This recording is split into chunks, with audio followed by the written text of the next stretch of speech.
Hello लाडक्या बहिणींनो आणि लाडक्या ताईंनो, मुख्यमंत्री माझी लाडकी बहीण योजना आणि याचा 20वा हप्ता म्हणजे फेब्रुवारी महिन्याचा हप्ता कधी भेटतो, कोणाला भेटतो याची आतुरता, उत्सुकता महाराष्ट्रातील सर्वच पात्र आणि अपात्र बहिणींना लागलेली आहे.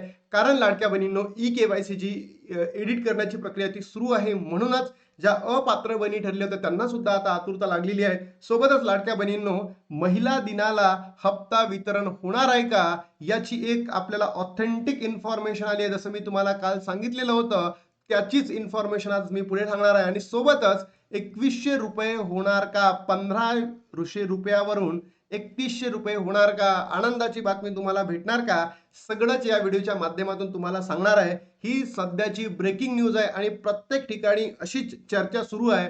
तर 2100 रुपयाचं तुमचं मानधन होणार का? कारण लाडक्या बहिणींनो, मला असं वाटतं की 2100 भेटायलाच पाहिजे, कारण की सरकारने याबद्दलची तुम्हाला आश्वासने दिलेली आहेत. पण माझं एवढंच म्हणणं आहे सरकारला, ज्या बहिणी अपात्र तुम्ही ठरवलेला आहे सरकारने, त्या बहिणींना पात्र करा. लाडक्या बहिणींचा हप्ता वाढवण्याची गरज नाही आहे. ज्या बहिणींना खरंच पैशाची गरज आहे त्यांना तुम्ही अपात्र केलेल्या आहेत, त्या बहिणींना पात्र करून प्रत्येक बहिणीला 1500 रुपये वाटप व्हावा, एवढीच माझी अंतःकरणातून इच्छा आहे. आणि जर तुमच्याकडे पैसे आहेत मग तुम्ही 2100 सुद्धा करावं. हे केलं तरी कोणत्याही लाडक्या बहिणींना अडचणी जाणार नाही, हे मला या ठिकाणी सांगायचं आहे. चला लाडक्या बहिणींनो, या व्हिडिओमध्ये सगळ्या गोष्टी तुम्हाला प्रूफ सहित दाखवतोय.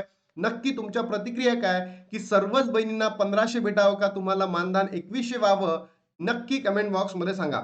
बघा लाडक्या बहिणींनो, हे का बरं मी तुम्हाला सांगतोय, कारण या 6 मार्चला आपल्या महाराष्ट्र सरकारचं बजेट येणार आहे. बजेट येणार आहे आणि तुम्हाला माहित असेल की जेव्हा बजेट येतं, आता 2026-27चं बजेट येणार आहे, तर लाडक्या बहिणींनो, या 6 मार्चला काय होणार आहे, वर्षभराचा म्हणजे 12 महिन्याचा निधी आपल्या लाडकी बहीण योजनेसाठी काढला जाणार आहे. की आपल्या लाडकी बहीण योजनेसाठी किती पैसे लागतात हे इथे काढलं जाणार आहे. म्हणूनच मला असं वाटतं की या 8 तारखेला जो महिला दिन दिवस असतो, या महिला दिवसाला लाडक्या बहिणींच्या अकाउंटला म्हणजे 7 तारीख, 6चं घोषणा झाली बजेटची, 7ला आणि 8ला तर येणार नाही, म्हणजे 9, 6, 7 ते 9 या तारखांमध्ये तुमच्या अकाउंटला पैसे क्रेडिट होऊ शकतो. आणि असं झालं तर आनंदाची बातमी असणार आहे. समजा नाहीच झालं तर सरकारने या पुढच्या वीकमध्ये महिला दिनानिमित्त तरी लाडक्या बहिणींच्या अकाउंटला पैसे क्रेडिट करावे, एवढीच सरकारकडे आता मागणी आहे. आणि सरकार, तुम्हालाही माहिती असेल लाडक्या बहिणींनो, की ऑलमोस्ट फेब्रुवारी महिना संपून गेलेला आहे. आणि आजची जर आपण तारीख बघितली तर आजची 4 मार्च आहे. 6 तारखेला बजेट येईल, तर सरकारने या 9 ते 13 तारखांच्या दरम्यान लाडक्या बहिणींच्या अकाउंटला, याला महिला दिनानिमित्त अकाउंटला पैसे क्रेडिट करावे, एवढीच सरकारपुढे आता अपेक्षा आहे, आशा आहे आणि उत्कंठा आहे, उत्सुकता आहे की सरकारने करावं. त्यानंतर लाडक्या बहिणींनो बघा, लाडकी बहीण योजनेबाबत महत्वाची अपडेट. अर्थसंकल्पात मुख्यमंत्री करणार मोठी घोषणा. म्हणजे काय, वृत्तवाहिन्यांमध्ये सुद्धा अशा पद्धतीच्या घोषणा सुरू झालेल्या आहेत की 1500 वरून 2100 रुपये मानधन होणार. तर तुमच्यापैकी किती बहिणींना वाटतं की 2100 रुपये मानधन व्हावं, आणि किती बहिणींना असं वाटतं की ज्या बहिणी अपात्र ठरलेल्या आहेत त्या बहिणींना सुद्धा 1500 रुपये सुरू व्हावे? कारण लाडक्या बहिणींनो, त्या बहिणींना खरंच गरज आहे. मी अशा अनेक बहिणींना भेटलेलो आहे की त्यांचा जो लाभ आहे नोव्हेंबर डिसेंबर महिन्यापासून सरकारने काय केला, बंद केला. पण त्यांना पैशाची नितांत गरज आहे. तर तुमचं काय म्हणणं आहे तर नक्की कमेंट बॉक्समध्ये सांगा. कारण लाडक्या बहिणींनो, भलेही आपल्याला पैसे भेटत आहे, पण ज्या बहिणींना नोव्हेंबर महिन्यापासून पैसे भेटलेले नाही आहेत, त्यांच्या चेहऱ्यावरचा जो दुःख असेल ते किती भयावह असेल. कारण की प्रत्येक महिलेला भेटत आहे आणि त्यांना भेटत नाही, तर ते थोडं दुःख होतं. म्हणून मला सरकारला म्हणायचं आहे की ज्या बहिणींना खरंच पैशाची गरज आहे त्या बहिणींना द्या. राज्याचा अर्थसंकल्प येत्या 2 दिवसात सादर केला जाणार आहे. मुख्यमंत्री देवेंद्र फडणवीस विधानसभेत राज्याचा अर्थसंकल्प सादर करणार आहेत, कारण की स्वतः ते अर्थमंत्री आहे. अजितदादा पवारांची डेथ झाल्यानंतर त्यांनीच आपल्या हाती जे महाराष्ट्राचं जे अर्थसंकल्प आहे किंवा अर्थमंत्री आहे त्यांनी आपल्या हातात ठेवलेला आहे. या अर्थसंकल्पनात 26 ते 27 अनेक आर्थिक तरतुद्या केल्या जातील.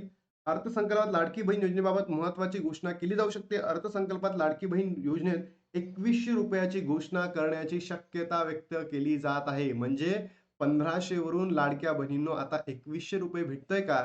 याच्याकडे आपल्या सगळ्याच बहिणींची आस लागलेली आहे आणि सरकारने ते पूर्ण करायलाही पाहिजे. पण माझं एवढंच म्हणणं आहे, की जर तुम्ही नाही केलं तरी चालेल.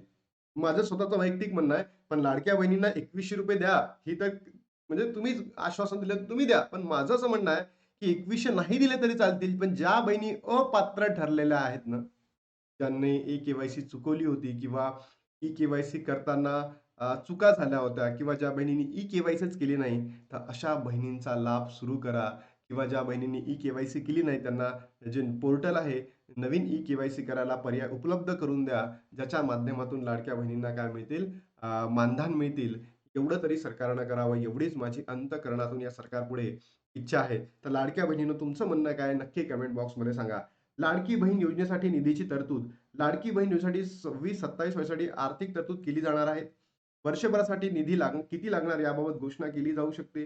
लाडकी बहीण योजनेत मागच्या वर्षी 36,000 कोटीचा तरतूद मंजूर झाली होती. आर्थिक वर्ष 25-26 साठी निधी वापरण्यात येणार होता. त्यानंतर आता पुढच्या 2026-27 साठी निधीचा घोषणा केली जाईल. म्हणजे आता या 6 तारखेला घोषणा होणार आहे आणि आय होप लाडक्या बहिणींनो, ही आपल्यासाठी आनंदाची, सुखद आनंदाची बातमी असायला पाहिजे.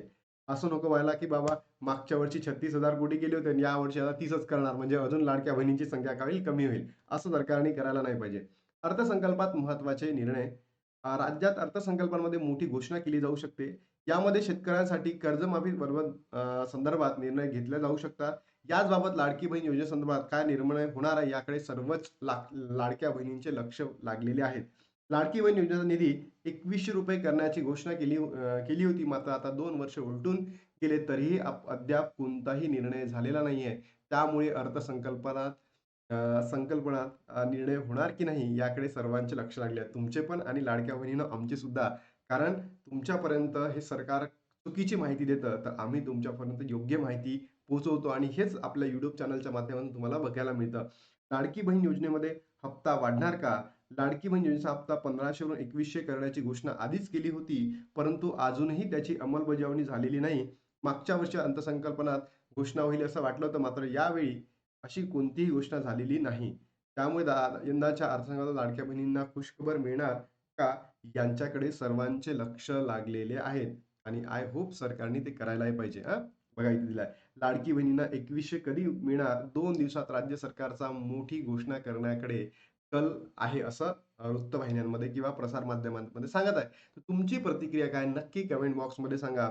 आणि लाडक्या बहिणींनो, बघा, हा जो निर्णय आता सरकार घेतील, मान्य आहे, अर्थसंकल्पामध्ये सरकार घेतील आणि लाडक्या बहिणींना 1500 वरून किती ₹2100 देतील. ठीक आहे. चांगला निर्णय असेल, योग्य निर्णय असेल, वेलकम करू. पण याच्या पुढेही जाऊन सरकारने जर ज्या बहिणी अपात्र ठरल्या आहे ना, नोव्हेंबर महिन्यापासनं, की त्यांनी ई-के-वाय-सी चुकवली होती किंवा डिसेंबर महिन्यामध्ये अशा बहिणी, की त्यांनी ई-के-वाय-सी केलीच नाही. तर या बहिण्यांसाठी, या अपात्र बहिण्यांसाठी काय करायला पाहिजे माहिती आहे का? सरकारने सरकारने नवीन जे ई-के-वाय-सीचं पोर्टल आहे किंवा तेच पोर्टल नवीन ई-के-वाय-सी करायला सुरुवात करायला पाहिजे किंवा या बहिणींचा जो लाभ आहे नोव्हेंबर आणि डिसेंबर महिन्यापासून थांबलेला आहे, रखडलेला आहे, यांना सुरू करायला पाहिजे. मी 1500 वरून 2100 नका करू, पण सरसकट बहिणींना काय द्या, ₹1500 लाभ द्या. एवढीच मी सरकारकडे विनंती करतो. कारण अनेक लाडक्या बहिणींना पैसे भेटलेत, मान्य आहे. ज्यांना भेटायला पाहिजे भेटलेत. पण ज्या बहिणींना खरंच गरज आहे, नितांत गरज आहे, अशा मी असंख्य बहिणींना भेटलेल्या आहेत. असंख्य मेसेजेस आपल्या स्क्रीनशॉटमध्ये आहे. आपल्या कमेंट बॉक्समध्ये दिसतात, की त्यांना पैसे अजूनही भेटलेले नाहीत. म्हणून सरकारकडे माझी तळमळीची विनंती आहे, की ज्या बहिणींना म्हणजे अकाउंटला पैसे आलेले नाही आहेत नोव्हेंबर महिन्यापासून किंवा डिसेंबर महिन्यापासून, या बहिणींना पैसे द्या. कारण की त्यांना नितांत गरज आहे. तुमच्या चुकांमुळे त्या बहिणी अपात्र ठरलेल्या आहे. म्हणून त्या बहिणींना खरंच पैशाची गरज असल्यामुळे लाडक्या बहिणींचं वितरण सुरू करावं. तुम्ही 2100 वाढवा, नका वाढवू. त्याच्यामध्ये माझं दुमत नाही. तुम्ही वाढवलं तर वेलकमच आहे. नाही वाढवलं तरी तुमचं वेलकम आहे डिसिजनचं. फक्त ज्या बहिणी अपात्र ठरलेल्या आहेत त्यांना तुम्ही लवकरात लवकर त्यांचा लाभ आहे सुरू करा. जर लाडक्या बहिणींनो असं नाही झालं, तर ज्या बहिणी नोव्हेंबर आणि डिसेंबर किंवा जानेवारीचा लाभ त्यांना भेटलेला नाहीये, अशा बहिणींना म्हणजे याच वर्षी जून महिन्यापासून लाभ भेटू शकतो. कारण प्रत्येक वर्षी जून महिन्यामध्ये काय करायचे असतं, ई-के-वाय-सी करावी लागतं आणि त्या ई-के-वाय-सी जर तुम्ही केली, तर समजून घ्या लाडक्या बहिणीनं तुमचा लाभ काय होईल, सुरळीत पुन्हा सुरू होऊ शकतो. म्हणून तुम्हाला अजून वेट करावा लागू शकतो. पण सरकारने आता या अर्थसंकल्पनामध्ये अशी घोषणा करून लाडक्या बहिणीचा लाभ पुन्हा त्वरित सुरू करावा, एवढीच अपेक्षा आहे. ते काय प्रतिक्रिया नक्की कमेंट बॉक्समध्ये सांगा. महिला दिनाला हप्ता वितरण होऊ शकतो का? याचं उत्तर आहे येस, होऊ शकतो. आणि ₹2100 जर झाले लाडक्या बहिणींनो, तो आनंदाचा आहे. नाही झालं तरी आनंदाचा आहे. कारण आपल्याला पैसे भेटताय ₹1500 मोठी गोष्ट आहे आणि सोबतच सरकारने लाडक्या बहिणींना सुद्धा ज्या अपात्र ठरल्या त्यांना सुद्धा लाभ द्यावा, ज्याच्या माध्यमातून या सगळ्या गोष्टी पुन्हा सुरू होतील आणि लाडक्या बहिणींच्या चेहऱ्यावरचा आनंद द्विगुणित होतील. आता इथे थांबतो आणि भेटतो तुम्हाला नवीन व्हिडिओमध्ये. तोपर्यंत जय हिंद, जय महाराष्ट्र, जय श्रीराम. काहीही प्रश्न आले तर नक्की कमेंट बॉक्समध्ये टाका. मी तुम्हाला ते उत्तर देतील.